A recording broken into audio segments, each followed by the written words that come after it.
Good morning, friends. Thanks for joining this morning here at Journey Home Meditation for the morning sit.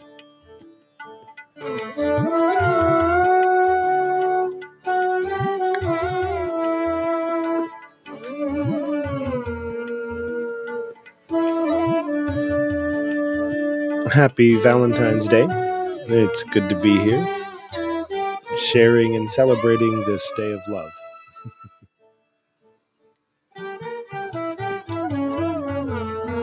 So let's get into figuring out what that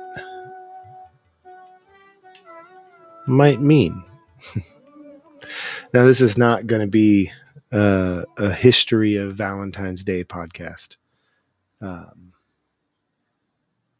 This is just some morning thoughts on what it looks like to be in love.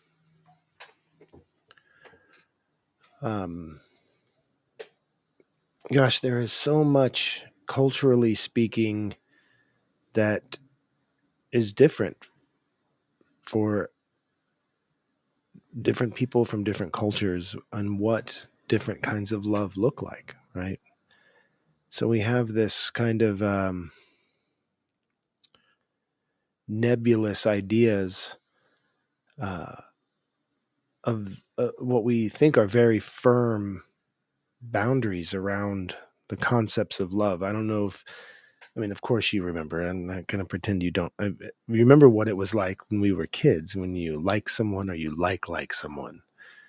And I'm sure you've all heard, well, I love him, but I'm not in love with him. And we have all these different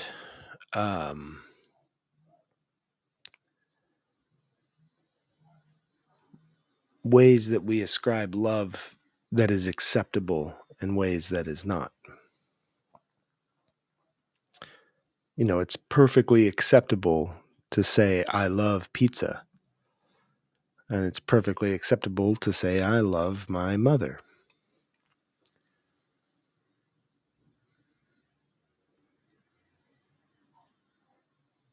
But you wouldn't marry either of them. Right? So what does that mean to love someone, to marry someone because of love? All of these. And of course, I'm not being glib. Of course, I understand the difference of relationships, but what I'm touching into here is not about boundaries of relationships. What I'm talking about is the ways in which we allow and disallow ourselves to love, and the limits that we can place on love at times.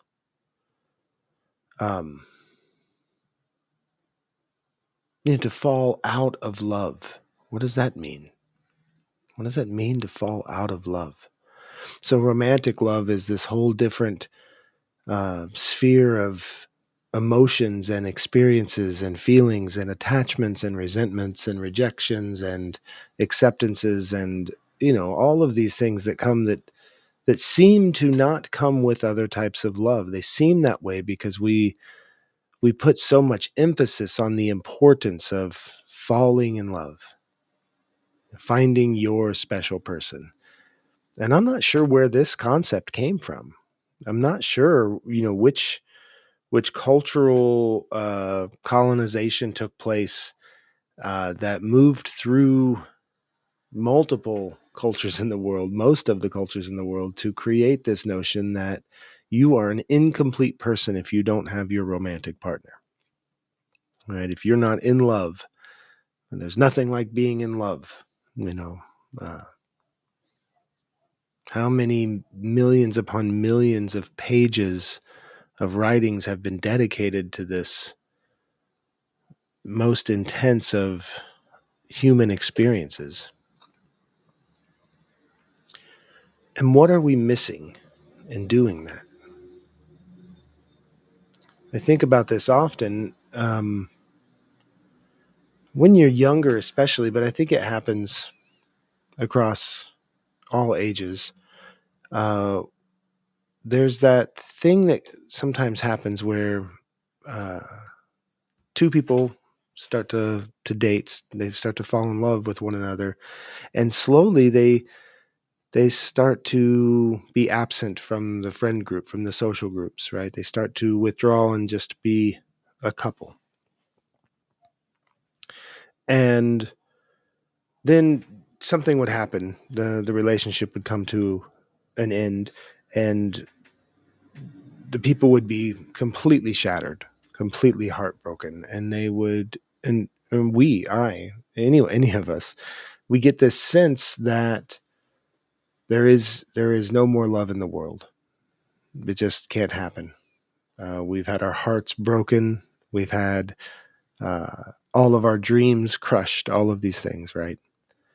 And this happens at any age with the loss of a relationship. But I was speaking more towards the social aspect that tends to really be prevalent, I think, in our teens and maybe early 20s, when we have these sort of forced social interactions with other people in our age group. So we form these tight knit group of friends. Maybe it's one or two friends. Maybe it's a larger amount. That we leave behind these other sources of love for this holy grail of romantic love, because there's nothing in the world that makes us feel that way, right? So what is that feeling?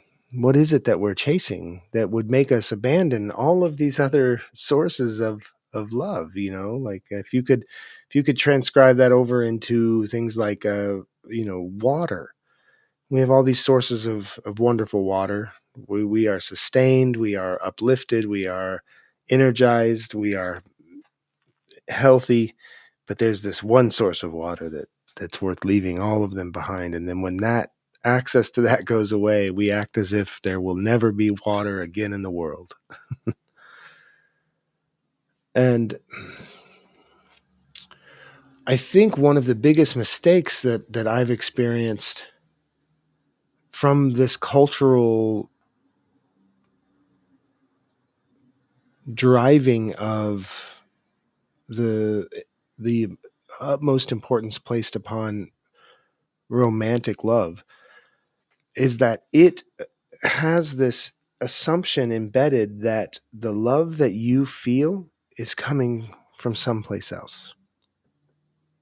That the love that you experience, all of the wonderful feelings, all of the sensations, all of these things is something that comes from someplace else. And therefore, when that person goes away, that experience goes away, that the possibility to feel those feelings goes away. And I think this is one of the biggest mistakes that I've ever bought into. This is one of the things that really is foundational in my life for leading me into a great amount of suffering. This belief that I am not whole without seeking it from somebody else has created in many of us this possessive drive to control and own a relationship or a person or a situation to get what we need to be whole.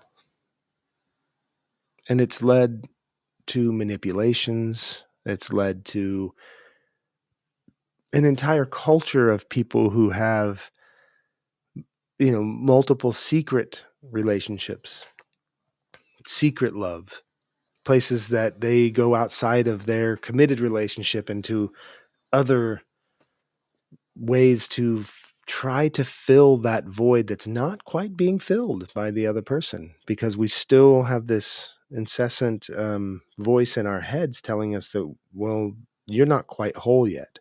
You're not quite whole. You need this person. And then you find it for a while and it feels really good and you fall in love, right? Big air quotes on that. You fall in love and you feel whole. This person, they complete you, as the movie said. We have all of this propaganda about this idea that a second person is required to complete you. But then when that's not true, um, we see it all over the place that people start to resent one another. They start to harbor feelings of anger or injustice about how you are taking away my love. Like you are taking this away from me. Why would you take this away from me? And it all comes from this complete, I don't, to be kind, we could call it a misunderstanding. To be more honest, I would say a complete fabrication of this idea that we are incomplete without the romantic love of somebody else. Now, none of this is to downplay how beautiful romantic love can be. It can be amazing. It can feel wonderful. Uh, it has inspired some of the most amazing poetry, beautiful art. It's also inspired some of the bloodiest wars and the longest lasting feuds. Um, it's a powerful tool, right? It's a powerful thing that we experience. And it makes sense that we would latch on to something so powerful and ascribe to it so much weight. Right? This is clearly extremely important. But I wonder how much of that is from the messaging. How much of that has been drilled into us since we were children. And I think we can look to cultures that don't have those strict policies and boundaries around, monogamy, or don't place the highest of importance on romantic love, and start looking at some of the cultures and subcultures of people that eschew romantic love entirely. That's not a focus and a drive for them. And some of these are some of the happiest, most loving people in the world, according to these.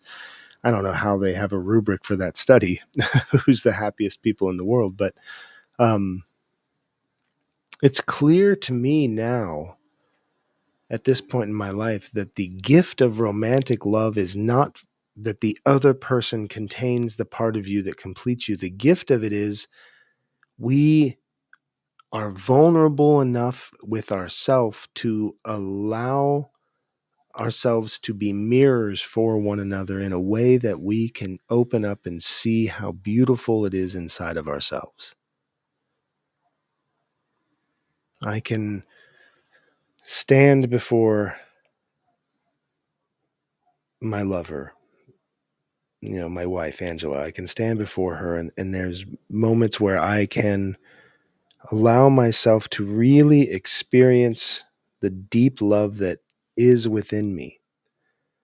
The lovability, like, it goes beyond even the ownership of who gives and who receives. Once you are into that place of deep love, you are just swimming in this total acceptance and belonging. But that doesn't require romantic love only. We don't only have to feel that with one person. And when we do that, we have this emotional monogamy that becomes very precarious. It's very precarious when we um, only allow ourselves to have love when it's under these certain circumstances. Now, this isn't talking about polyamory or polygamy or any of those. This isn't a sexual idea. This isn't about relationship models, other than to say,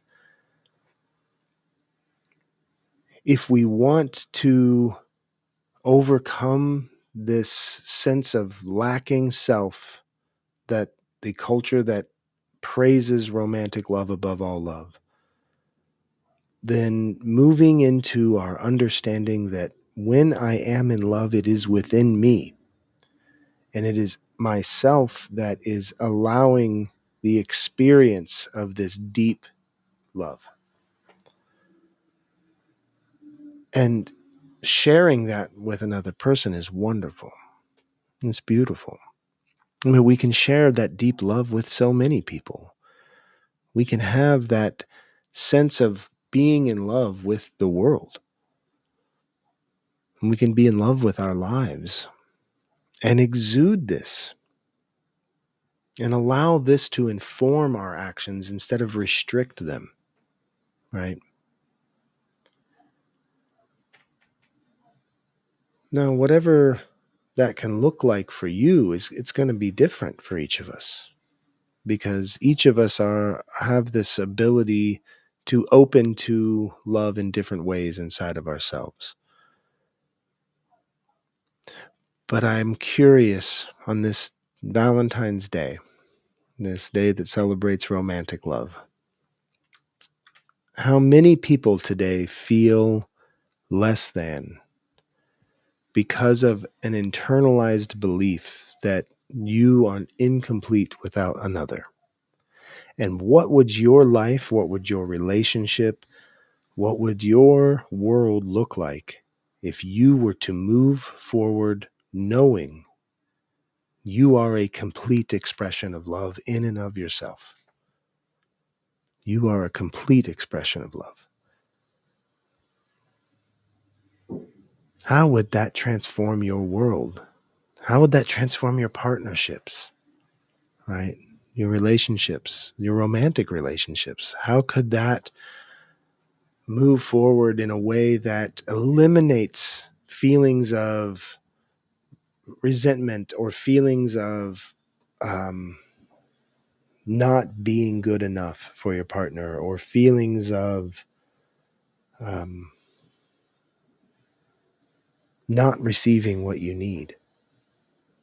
These fears of scarcity. How would knowing that you are loved completely and internally and eternally, this is what you're made of. And then the questions come in about, what is love then? Right? Is love just this nebulous word we can throw around to apply to anything? If I can say I love pizza and I love my mother, then is my mom and pizza equal to one another? Well, in a bizarre way, yes. And another way, of course not.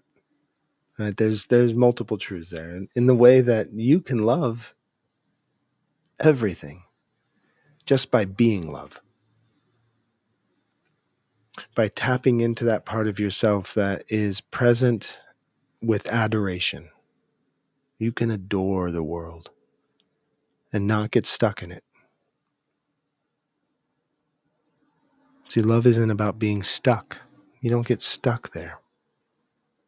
You get stuck in passion. You know, the word passion comes from the word to suffer. Passio, to suffer. We get stuck in passion.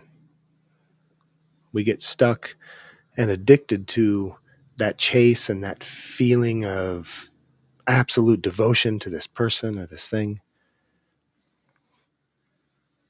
We get stuck in romance. We get stuck in dreams. We get stuck in these places. And it's okay sometimes to get a little stuck, but we don't get stuck in love.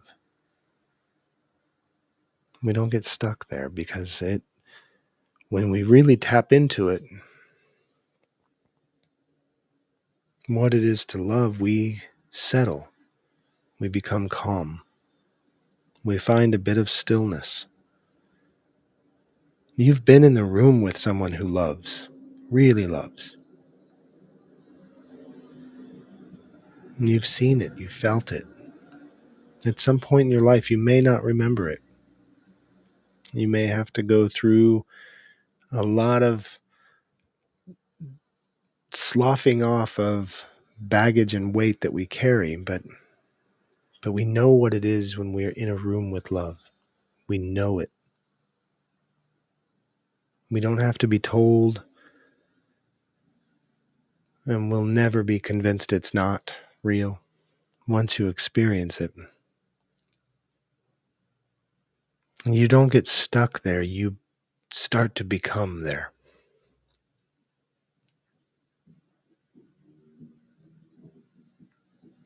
You know, even my shirt that I'm wearing today, the Love Everybody shirt, it's one of my favorite shirts, because it is a very difficult teaching. It's very difficult for me. It's very difficult, but the difficulty is the growth. The difficulty is the discomfort, and from the discomfort is the transformation. Right? It is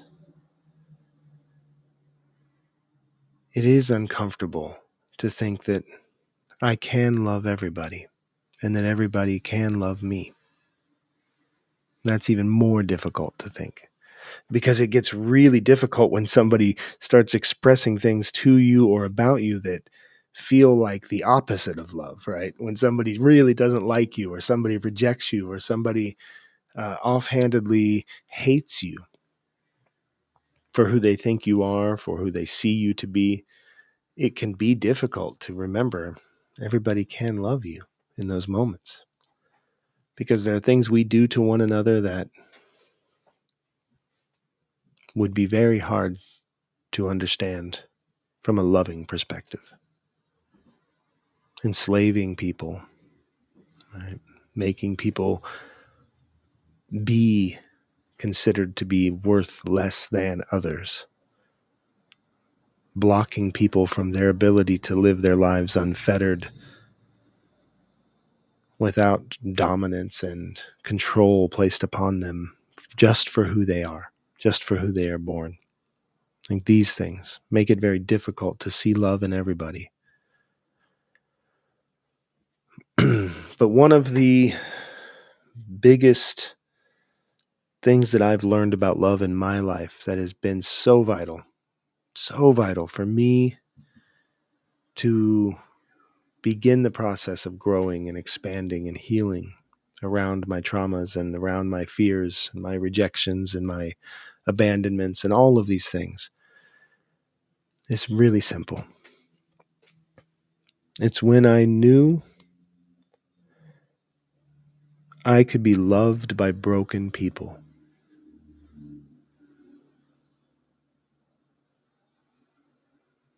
I can be loved by broken people. And even if I am broken, I can love. Now, that gets into some territories there, doesn't it? Talking about brokenness. What does it mean to be broken? On one hand, we want to say we are not broken. We say this in our grief groups, even if it feels uncomfortable, even if it feels terrible, we are not broken. Grief is not breaking you. But the reality is also, what is also true, is that there are things about me that feel very broken. And there are things about other people that feel very broken to me. And when I say broken, I'm talking about the connections. There's connections that are broken, right? Connections to what? They're connections to our love, connections to our ability to love and be loved and experience love. So we limit our abilities to do this based upon our broken connections. And then we believe, because my connection is broken to this thing, that there is no love here. But that's not true. There's just a broken connection. And I can be loved by broken people. I think it's worth saying over and over and over again, I can be loved by broken people. I don't have to wait until someone's perfect to allow love to come into me. And I don't have to wait until I'm perfect to start loving as much as I can. Love is not perfection. Love is acceptance. Right? Love is not ownership. Love is belonging. It's a different world when we get beyond passion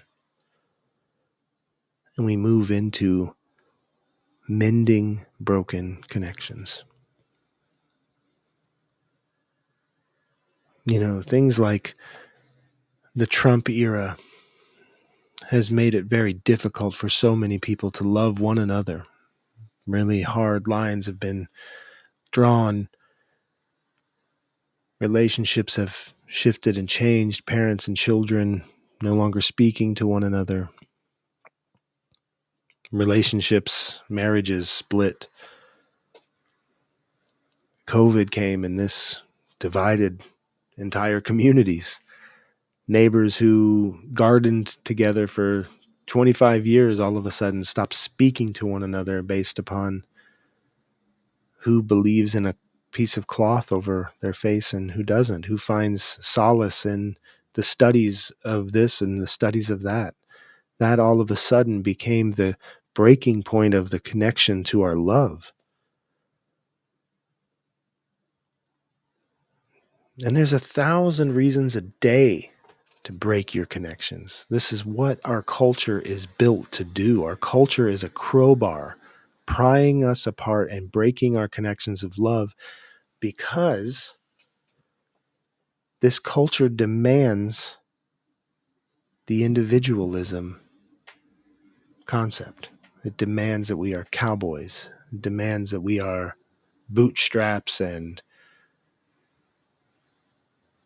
so it instills in us from a very young age, you are incomplete without another. And at the same time, instills in us, you are the only person who's responsible for you. And you are only responsible for yourself.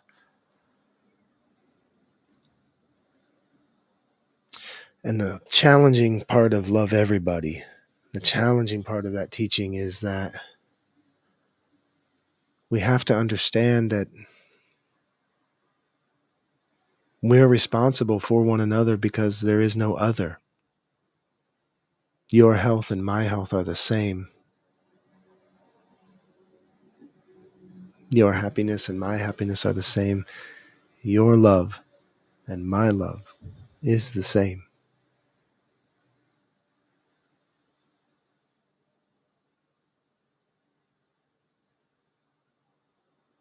And so today, when we move into this brief meditation, I want to bring love into my mind, into my consciousness.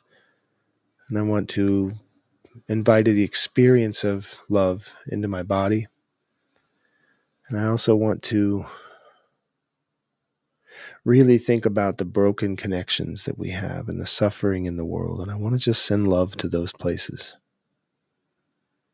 I just want to send love. Meaning I want to generate feelings of acceptance, feelings of care, feelings of connection to all those places that I generally feel disconnected from. This is the practice of loving everybody. This is where it can begin. Happy Valentine's Day. Let's take just a moment to settle into our bodies.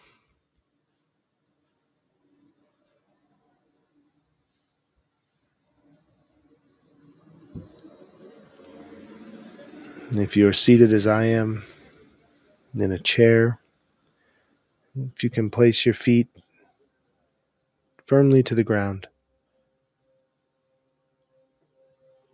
you may want to put a small pillow underneath you to help elevate your hips above your knees. This will help with lengthening the spine as we try to straighten our bodies in a way that facilitates the breath, that place of life.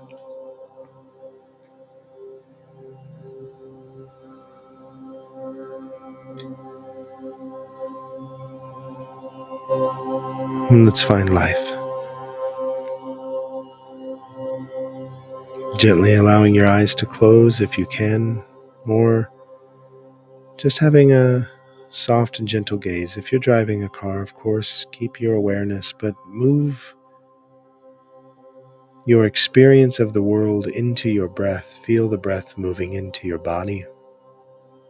We can do this at any time, any place. Breathing in through the nose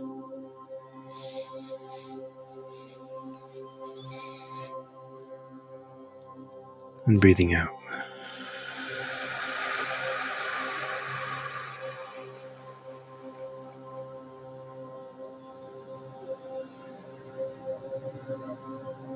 Breathing in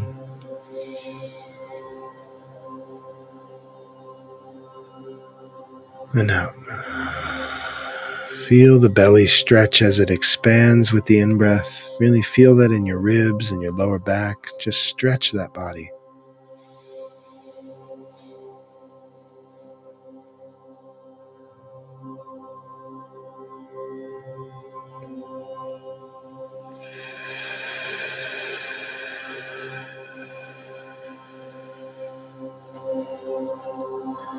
Slowly breathing out completely, extending that out breath.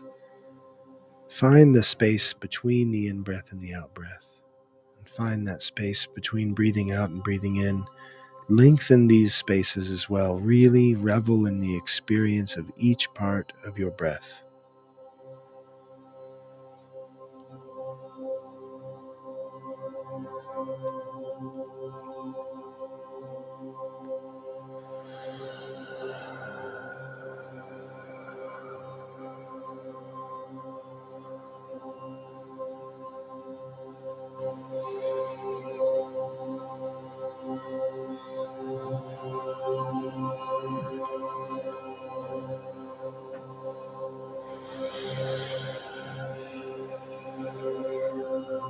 The more we practice this conscious breathing, the more your body will respond with a distinct feeling of belonging.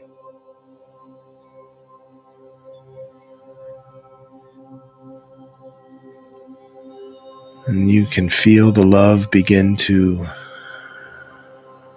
move forward from the belly into the heart, into the chest, into the legs, all the way down to the hands and the feet and the top of the head. Love is moving all through you.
Move your awareness through your body with the breath. Really feel into the sensation of your life, the smallest of places,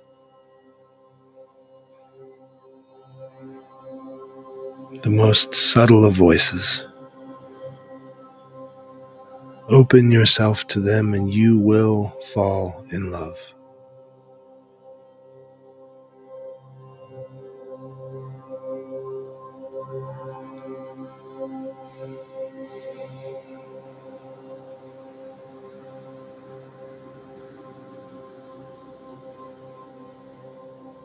Breathe here as long as you'd like. Continue to explore all of those internal places where you have openings after openings after openings, just blossoming into life right inside of you.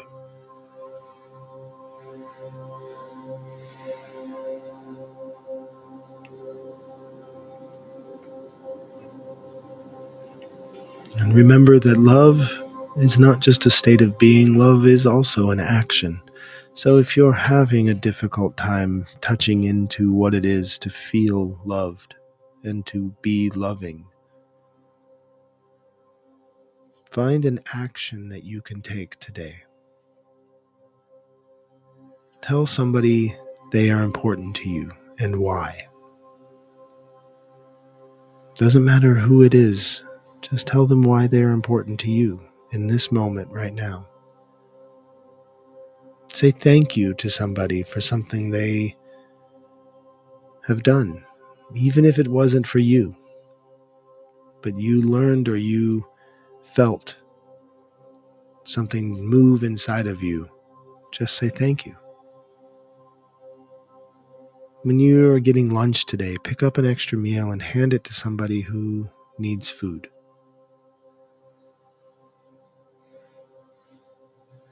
Just feed people.